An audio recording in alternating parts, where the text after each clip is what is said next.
সকাল থেকে একটু হাওয়া উঠতেই ব্যাস গাছের আমগুলো সব পড়ে গেল ঝরঝর করে। মা আর আমি আমগুলো তারপর সব কুড়িয়ে নিলাম। কুড়িয়ে মা যেই আমগুলো কেটে দিল, সৃজা অমনি চলে এলো আমগুলো খেতে।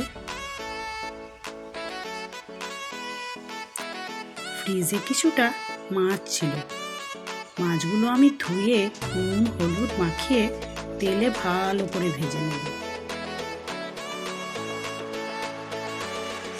আজ ভাবলাম আম দিয়েই না হয় মাছগুলো রান্না করি।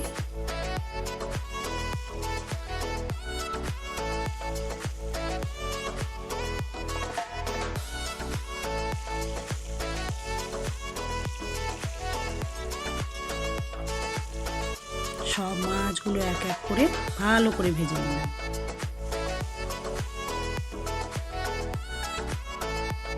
তারপর ওই মাছ ভাজার তেলেই ফোড়ন দিয়ে দিলাম গোটা শুকনো লঙ্কা, 5 ফোড়ন আর গোটা সর্ষে দিয়ে আমগুলো ফেলে দিলাম। আমগুলো দিয়ে একটু নাড়াচাড়া করেই তাতে দিয়ে দিলাম হলুদ গুঁড়ো আর লবণ। এবার এগুলো ভালো করে কষিয়ে নিয়ে একটু জল দিয়ে দিলাম। জলটা ফুটে উঠতেই ভেজে রাখা মাছগুলো দিয়ে দিলাম আর দিয়ে দিলাম চেরা কাঁচা পাকা লঙ্কা। একটু ফুটে উঠতেই পরিমাণ মতো লবণ আর একটু মিষ্টি দিয়ে দিলাম। ব্যাস খানিকক্ষণ ফুটিয়ে নিলেই হয়ে গেল কাঁচা আম দিয়ে মাছের একটা রেসিপি।